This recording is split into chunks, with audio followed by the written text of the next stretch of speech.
Dr. Seuss said, the more you read, the more things you know. The more that you learn, the more places you'll go. The importance of reading is a concept that is not new. However, it is a concept that we need to be constantly reminded of, especially in the age of busy schedules and smartphones.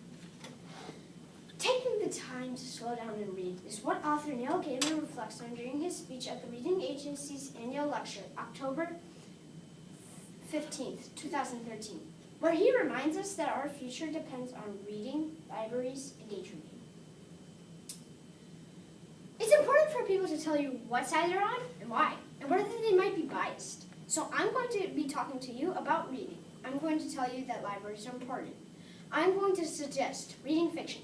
Reading for pleasure is the most important thing one can do.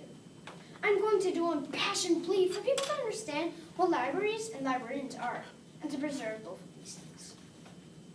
I'm going to be talking to you about what reading does, what it's good for.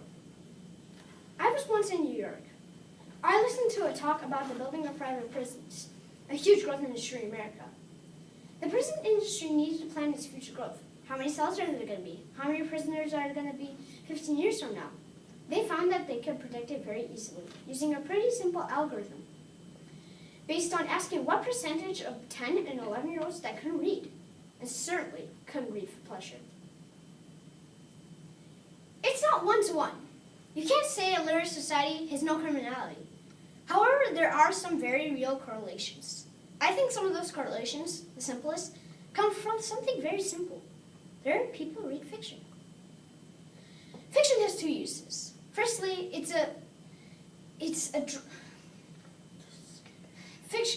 Fiction has two uses. Firstly, it's a gateway to reading. The drive to know what happens next, the want to turn the page, the need to keep going, even if it's hard, because someone's in trouble and you have to know how it's all going to end. That's a very real drive, and it forces you to learn new words, to think new thoughts, to keep going, to learn that reading is a pleasurable activity. Once you learn that, you're on the road to reading everything. The easiest way to make sure that we raise literate children is to teach them to read and to show them that reading is a pleasurable activity, which means, at its simplest, giving them books that they enjoy, allowing access to those books, and letting them read them. I don't think there's such thing as a bad book for children. Do not discourage children from reading because you think they're reading the wrong thing. Fiction you do not like is a route to other books you may prefer. And not everyone has the same taste as you. We need our children to get onto the reading ladder. Anything that they enjoy reading will move them up, rung by rung, into literacy. Also, do not do what this author did to his 11-year-old daughter, who was into R.L. Stine, which is to go get a copy of Stephen King's Carrie, saying that if you like ghosts, you'll love this. Holly read nothing but safe stories of settlers on prairies for the rest of her teenage years. It still glares at me when Stephen King's name is mentioned. The second thing fiction does is build empathy. Prose fiction is something that you build from 26 letters and a handful of punctuation marks. And you alone, make a world and people in it. You look out through other eyes. You get to feel things, visit places and worlds that you might otherwise never know of. And you learn that everyone else out there is me as well. You're being someone else, and when you return to your own world, you're going to be slightly changed. Empathy is a tool that builds people into groups, allowing us to function more than self-obsessed individuals.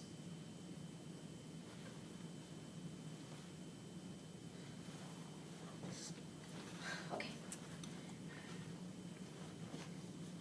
Another way to destroy a child's love of reading is to make sure there are no books around and nowhere to read those books. I was lucky. I had an excellent local library growing up. The librarians were good. They liked books and they liked books being read. They taught me how to order books from other libraries on interlibrary loans. They had no snobbery about anything I read. And